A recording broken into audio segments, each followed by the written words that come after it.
निवेश की दुनिया कभी-कभी ये एक पहेली जैसी लगती है ना? बिल्कुल। इतने सारे चार्ट्स, आंकड़े। हाँ, और रोज बदलती खबरें। लगता है जैसे सफलता का राज किसी बहुत मुश्किल फॉर्मूला में छिपा हो। सही कहा। लेकिन क्या हो अगर अगर समझदारी से निवेश करने के सबसे गहरे सबक एक बहुत ही सरल कहानी में मिले। अच्छा, किस तरह की कहानी? आज हम बेंजामिन ग्राहम की जो कालजयी किताब है द इंटेलिजेंट इन्वेस्टर, उसकी आत्मा को छूने वाली एक कहानी की पड़ताल करेंगे। ओह, ग्राहम, हाँ, वैल्यू इन्वेस्टिंग के पितामह। बिल्कुल। और हमारा गाइड होगा एक बड़ा ही आप कह सकते हैं मूडी किरदार, mister market. Mister market, Graham का मशहूर कॉन्सेप्ट। हाँ, तो हमारा मिशन क्या है? देखिए, बिना किसी भारी भरकम फाइनेंशियल जार्गन के इस कहानी के जरिए स्मार्ट निवेश के उन बुनियादी सिद्धांतों को समझना है जो आज भी उतने ही काम के हैं जितने पहले थे। मतलब ये सिर्फ नंबर गेम नहीं है? नहीं, बिल्कुल नहीं। ये हमारे अपने मनोविज्ञान, हमारे अनुशासन और हमारे धैर्य की कहानी भी है।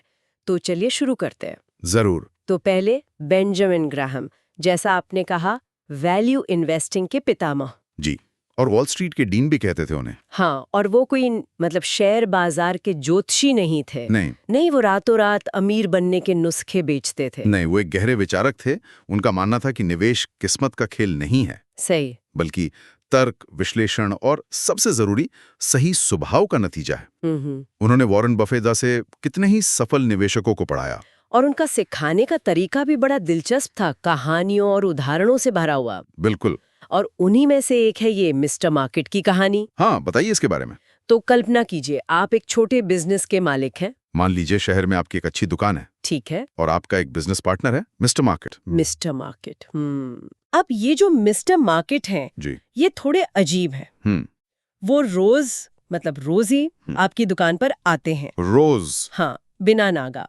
और आकर बताते हैं कि उनके हिसाब से आपकी दुकान में उनके हिस्से की कीमत क्या है।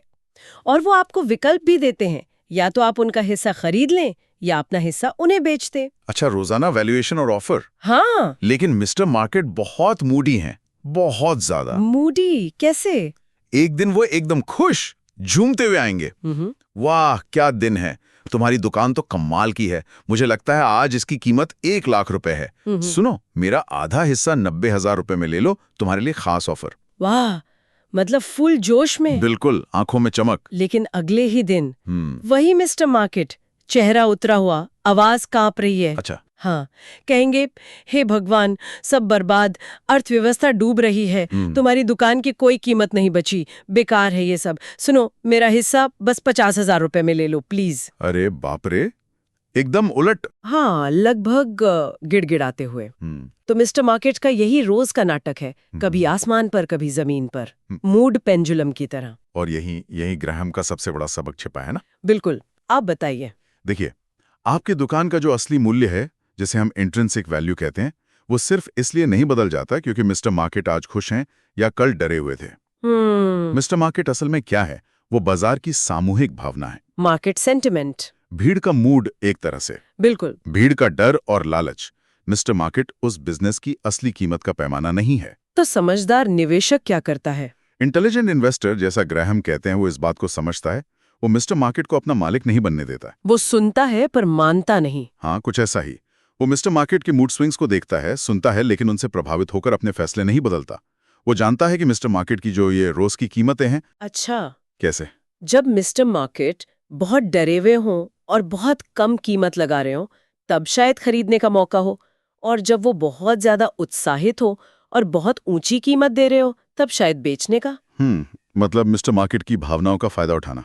हाँ, लेकिन मिस्टर मार्केट को अपने निवेश के फैसले तय करने का अधिकार नहीं देना।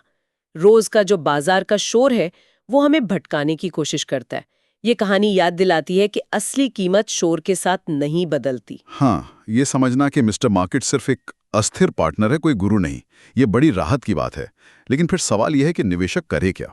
ग्राहम ने कुछ रास्ते बताए थे, है ना? जी हाँ, उन्होंने मोटे तौर पर 2 रास्ते बताए।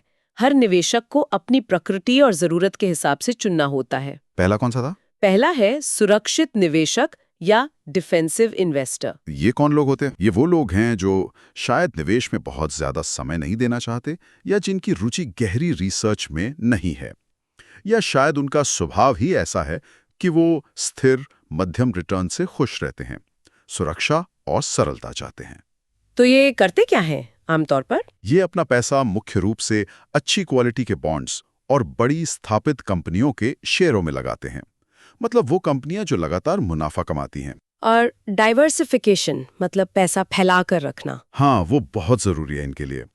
ये बाजार की हॉट टिप्स या नए ट्रेंड्स के पीछे नहीं भागते। लक्ष्य होता है धीरे धीरे सुरक्षित रूप से पूंजी बढ़ाना। बिल्कुल, जैसे बगीचे में मजबूत पेड़ लगाना, धीरे बढ़ते हैं पर टिके रहते हैं। और दूसरा रास्ता? दूसरा रास्ता है उद्यमी निवेशक का, एंटरप्राइजिंग इन्वेस्टर। ये तो नाम से ही सक्रिय लग रहा है। हाँ, ये वो निवेशक हैं जो निवेश को एक गंभीर काम की तरह देखते हैं, एक क्राफ्ट की तरह। मतलब वो मेहनत करने को तैयार है। बिल्कुल, वो सीखने, रिसर्च करने, कंपनियों की बैलेंस शीट पढ़ने, मैनेजमेंट को समझने और बाजार में छिपे हुए कम मूल्यांकित रत्न यानी अंडरवैल्यूड जेम्स ढूंढने को तैयार रहते हैं। ये क्या होते हैं अंडरवैल्यूड जेम्स? ये वो स्टॉक या बॉन्ड हो सकते हैं जिन्हें बाजार किसी वजह से नजरअंदाज कर रहा है या गलत समझ रहा है। अच्छा। तो उद्यमी निवेशक ज्यादा सक्रिय होता है। वो औसत से बेहतर रिटर्न कमा सकता है, लेकिन इसके लिए उसे ज्यादा मेहनत और स्किल चाहिए। पर क्या ये ज्यादा जोखिम नहीं लेते? देखिए, ग्राहम साफ कहते हैं कि उद्यमी निवेशक जुआरी नहीं होता, वो परिकलित जोखिम लेता है, कैलकुलेटेड रिस्क, अटकलें नहीं लगाता। तो ये दो अलग रास्ते हो गए, एक शांत एक सक्रिय, लेकिन इनमें कुछ कॉमन भी है। हाँ, और ये बहुत बहुत महत्वपूर्ण है। क्या? ग्राहम इस बात पर बहुत जोर देते हैं कि चाहे आप सुरक्षित निवेशक हों या उद्यमी, सफलता के लिए सबसे जरूरी चीज है भावनात्मक अनुशासन, इमोशनल डिसिप्लिन और एक सोची समझी रणनीति। मतलब दोनों को ही मिस्टर मार्केट के बहकावे से बचना है। बिल्कुल, सुरक्षित निवेशक को भी धैर्य रखना होगा, खासकर जब बाजार गिर रहा हो और डर का माहौल हो। उसे पैनिक में आकर बेचना नहीं है। और उद्यमी निवेशक को? उसे ओवर कॉन्फिडेंस से बचना होगा, अपनी रिसर्च पर टिके रहना होगा, न कि बाजार की अफवाहों पर। तो ये सोचना होगा कि अपना स्वभाव किस रास्ते के लिए सही है। हाँ, लेकिन रास्ता कोई भी चुने, बिना अनुशासन के सफलता मुश्किल है। रणनीति जरूरी है, पर उस पर टिके रहने का अनुशासन उससे भी ज्यादा जरूरी है। अनुशासन, रणनीति सुनने में अच्छा है, लेकिन बाजार तो अनिश्चित है, गलतियां तो हो ही सकती हैं। बिल्कुल हो सकती है। तो क्या ग्राहम ने इसके लिए भी कुछ बताया, कोई सेफ्टी नेट? हाँ, और यहीं पर ग्राहम का एक और कमाल का आइडिया आता है, सुरक्षा का margin, margin of safety. Margin of safety, ये क्या है? ये शायद उनका सबसे मशहूर सिद्धांत है। इसे समझाने के लिए ग्राहम ने एक इंजीनियर का उदाहरण दिया था। अच्छा। सोचिए, एक इंजीनियर को पुल बनाना है जिस पर 10,000 पाउंड के ट्रक गुजरेंगे। ठीक है। तो क्या वो पुल को ठीक 10,001 पाउंड झेलने लायक बनाएगा? नहीं, बिल्कुल नहीं, वो तो ज्यादा मजबूत बनाएगा। हाँ, शायद 15,000 या 20,000 पाउंड की क्षमता वाला बनाएगा। ये जो अतिरिक्त क्षमता है, जरूरत 10,000 की, बनाया 15-20,000 के लिए, ये जो अंतर है, यही है सुरक्षा का मार्जिन। और ये क्यों जरूरी है? ये पुल को बचाता है किससे? अप्रत्याशित बोझ से, बनाने में हुई छोटी मोटी कमी से, या भविष्य में आने वाले किसी अनदेखे तनाव से। तो निवेश में इसका क्या मतलब हुआ? निवेश में इसका मतलब है किसी कंपनी के शेयर को उसकी अनुमानित असली कीमत यानी इंट्रिंसिक वैल्यू से काफी कम दाम पर खरीदना। उदाहरण के लिए, मान लीजिए आपके विश्लेषण के हिसाब से एक शेयर की कीमत 100 रुपए होनी चाहिए। ठीक है। तो आप उसे 100 रुपए पर नहीं खरीदेंगे, आप उसे 60 या 70 रुपए पर खरीदने की कोशिश करेंगे। अच्छा, मतलब काफी डिस्काउंट पर। हाँ, ये जो 30-40 रुपए का अंतर है, यही आपका सुरक्षा का मार्जिन है। और ये क्यों जरूरी है निवेश में? क्योंकि भविष्य अनिश्चित है। आपका विश्लेषण गलत हो सकता है, कंपनी के साथ कुछ बुरा हो सकता है, पूरी अर्थव्यवस्था में मंदी आ सकती है। सही बात है। ये सुरक्षा का मार्जिन इन झटकों को झेलने के लिए कुशन या बफर का काम करता है, आपकी पूंजी को बड़े नुकसान से बचाता है। तो ये सिर्फ सस्ता खरीदना नहीं है, ये रिस्क मैनेजमेंट है। बिल्कुल सही।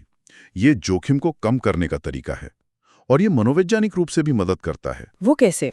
जब आप जानते हैं कि आपने किसी चीज के लिए उसकी असली कीमत से काफी कम दिया है, तो आप बाजार के उतार चढ़ाव को ज्यादा शांति से देख पाते हैं।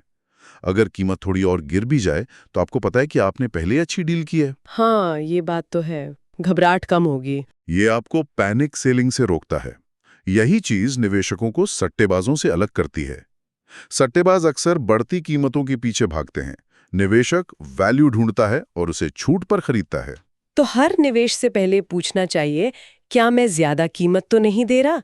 क्या गलती की गुंजाइश है? एग्जैक्टली। लेकिन मिस्टर मार्केट तो हमेशा लुभाने या डराने की कोशिश में रहता है। वो कहता है मार्जिन ऑफ सेफ्टी वगैरह भूल जाओ। हाँ, वो तो उसका काम है। कभी फुसफुसाता है, अरे वो नई टेक्नोलॉजी कंपनी का शेयर देखो, रॉकेट बना हुआ है, सब खरीद रहे हैं, तुम भी खरीद लो, रातों रात अमीर। लालच। तो कभी चीखता है, भागो सब बेच दो, बाजार क्रैश होने वाला है, दुनिया खत्म, पूंजी बचा लो। डर। और दोनों ही मामलों में वो हमें भीड़ के साथ चलने को उकसाता है। यहीं पर ग्राहम हमें सट्टेबाजी और निवेश के बीच का फर्क समझने को कहते हैं। हाँ, स्पेक्यूलेशन वर्सेस इन्वेस्टमेंट, क्या फर्क है? ग्राहम के अनुसार निवेश का मतलब है पूरी तरह विश्लेषण करना, बिजनेस कैसा है, कमाई की क्षमता क्या है, सुरक्षा कितनी है, और फिर उचित मूल्य पर हिस्सेदारी खरीदना, एक संतोषजनक रिटर्न की उम्मीद के साथ। और सट्टेबाजी? सट्टेबाजी का मतलब है कीमत के उतार चढ़ाव पर दाव लगाना, बिना संपत्ति की असली कीमत पर ध्यान दिए। सट्टेबाज इस उम्मीद में खरीदता है कि कोई और उससे भी ज्यादा कीमत पर खरीद लेगा। ग्रेटर फूल थ्योरी जिसे कहते हैं। इसका खतरा क्या है? खतरा साफ है। जब लोग मिस्टर मार्केट की चरम भावनाओं, हद से ज्यादा उम्मीद या हद से ज्यादा निराशा के पीछे भागते हैं, तो वे अक्सर या तो बबल में फंस जाते हैं जहां कीमतें आसमान छू रही होती हैं, और फिर धड़ाम से गिरती हैं। हाँ, या फिर क्रैश के समय घबराहट में भारी नुकसान उठाते हैं।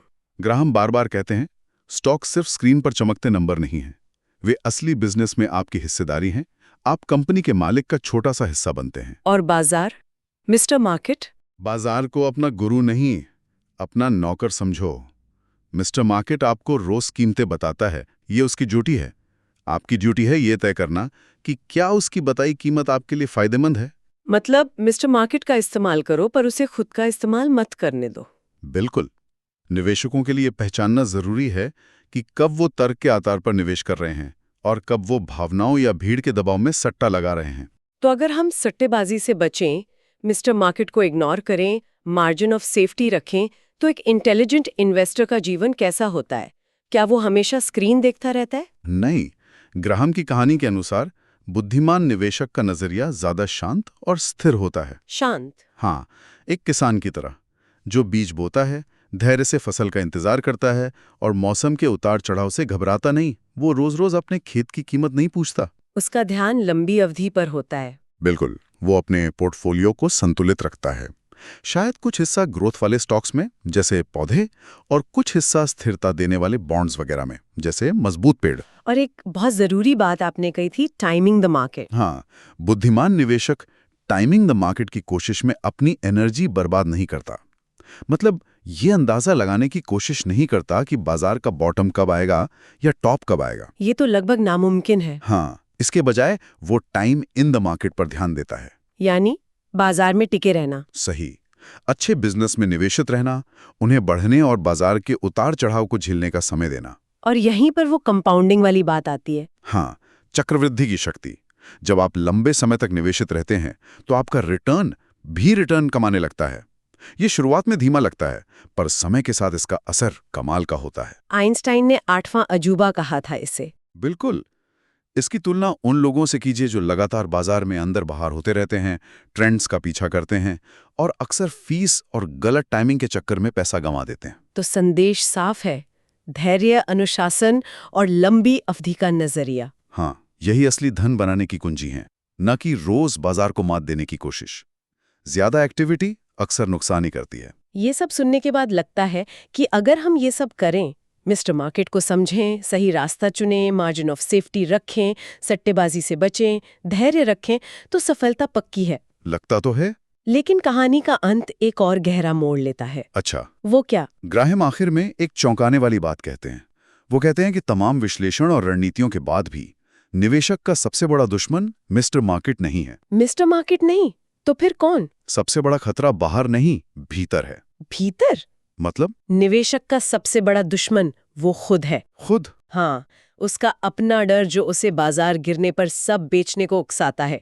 उसका अपना लालच जो उसे बिना सोचे समझे बढ़ती कीमतों के पीछे भगाता है, उसकी अपनी अधीरता जो उसे कंपाउंडिंग का जादू देखने नहीं देती, और उसका अपना अति आत्मविश्वास जो उसे जरूरत से ज्यादा जोखिम लेने पर मजबूर करता है। वाह, मतलब असली लड़ाई बाजार से नहीं, खुद से है। बिल्कुल। ये तो ग्राम की सबसे गहरी बात है। वो असल में बिहेवियरल फाइनेंस की नींव रख रहे थे इस शब्द के फेमस होने से दशकों पहले। सही कहा। वो समझ गए थे कि निवेश में सफलता सिर्फ आईक्यू का मामला नहीं है, बल्कि ईक्यू यानी इमोशनल इंटेलिजेंस और स्वभाव का मामला ज्यादा है। खुद पर विजय पाना। हाँ, अपने इमोशंस को काबू करना, यही असली चुनौती और असली जीत है। डर में शांत रहना, लालच में तर्क से सोचना, भीड़ के खिलाफ जाने की हिम्मत रखना, अपनी गलतियां मानना और उनसे सीखना। ये गुण किसी फैंसी स्ट्रैटेजी से ज्यादा जरूरी हैं। कहीं ज्यादा। सच्ची महारत बाहरी बाजार को कंट्रोल करने में नहीं, अपने अंदर के संसार को अनुशासित करने में है। तो हर निवेशक के लिए सेल्फ अवेयरनेस पहला कदम है। बिल्कुल, अपनी भावनात्मक कमजोरियों को पहचानना और उन्हें मैनेज करने का प्लान बनाना, ये बहुत जरूरी है। तो इस पूरी चर्चा का सार क्या निकलता है? अगर हम बेंजामिन ग्राहम और मिस्टर मार्केट की कहानी से कुछ मुख्य बातें लें, मेरे हिसाब से पहला, अपनी भावनाओं को पहचाने और उन्हें हावी ना होने दें। सही। दूसरा, हमेशा सुरक्षा का मार्जिन तलाशें और मांगे, ये आपका सेफ्टी नेट है। बिल्कुल। तीसरा, निवेश को गेम नहीं, बिजनेस में हिस्सेदारी समझें। हाँ, ओनरशिप माइंडसेट। चौथा, मिस्टर मार्केट की लोस की बकवास को नजरअंदाज करना सीखें। वो नौकर है, मालिक नहीं। बहुत जरूरी। और शायद सबसे महत्वपूर्ण, याद रखें कि निवेश में आपका चरित्र, धैर्य, अनुशासन, विनम्रता आपकी दिमागी तेजी से ज्यादा मायने रखता है। एकदम सही कहा। और ये सिद्धांत टाइमलेस हैं, किसी खास समय या बाजार के लिए नहीं है, हमेशा काम के हैं। हाँ, निवेश का ज्ञान अक्सर जटिल रणनीतियों में नहीं, बल्कि इन्हीं सरल बुनियादी बातों को लगातार अमल में लाने में होता है।